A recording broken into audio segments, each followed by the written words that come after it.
കാട്ടാനയുടെ വന്യജീവി ആക്രമണങ്ങളും നിർബാധം തുടരുന്നുണ്ട്. പക്ഷേ അതിൽ ഈ ആളുകൾ മരിക്കുന്നതിന് ചെറിയ ഒരു ഇടവേള ഉണ്ടായതിനു ശേഷം വീണ്ടും ഒരാൾ കൂടി കൊല്ലപ്പെട്ടതിൽ വലിയ പ്രതിഷേധമാണ് പീച്ചിയിലുള്ളത്. വനവകുപ്പിന്റെ ജീപ്പ് നാട്ടുകാർ തടഞ്ഞു. മരിച്ച മയിലാടുംപാറ സ്വദേശി ഷിജോയുടെ മൃതദേഹം തൃശൂർ ജനറൽ ആശുപത്രിയിലേക്ക് മാറ്റിയിരിക്കുകയാണ്.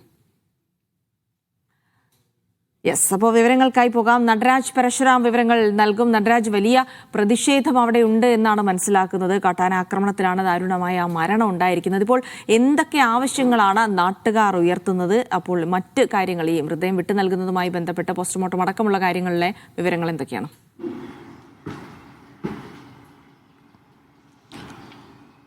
ഇന്നലെ വൈകിട്ടോടുകൂടിയാണ് മയിലാടുംപാറ സ്വദേശിയായ ഷിജോ കാട്ടാന ആക്രമണത്തിൽ കൊല്ലപ്പെട്ടത്. പ്രദേശത്ത് ആട് തീറ്റിക്കായി അവിടെ എത്തിച്ചപ്പോഴാണ് വനപ്രദേശത്ത് വെച്ച് ഇത്തരത്തിലൊരു ആക്രമണം ഉണ്ടായത്.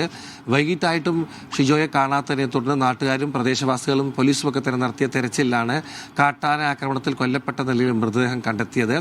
മൃതദേഹം ഇൻക്വസ്റ്റ് നടപടികൾക്ക് മറ്റുമായി ഉദ്യോഗസ്ഥർ സ്ഥലത്തെത്തിയപ്പോൾ വലിയ പ്രതിഷേധമാണ് ഉണ്ടായത്.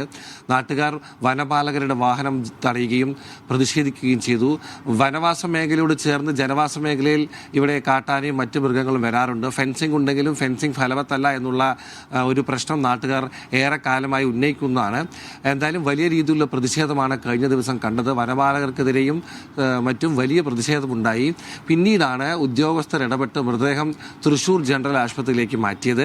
അല്പസമയത്തിനകം മൃതദേഹം തൃശൂർ മെഡിക്കൽ കോളേജിലേക്ക് മാറ്റും. പിന്നീടാണ് പോസ്റ്റ്മോർട്ടം നടപടികൾ പൂർത്തിയാക്കിക്കൊണ്ട് മൃതദേഹം ബന്ധുക്കൾക്ക് വിട്ടു നൽകുക. എന്തായാലും നേരത്തെ സൂചിപ്പിച്ച പോലെ സംസ്ഥാനത്ത് വീണ്ടും വന്യജീവി ആക്രമണത്തിൽ ഒരു ജീവൻ കൂടി പൊലിഞ്ഞു എന്നുള്ള ഏറ്റവും സങ്കടകരമായ കാര്യമാണിത്. പീച്ചി ഒരു വനമേഖലയാണ്. ഇതിനോട് ചേർന്ന് നിരവധി ജനവാസ മേഖലയും ഉണ്ട്.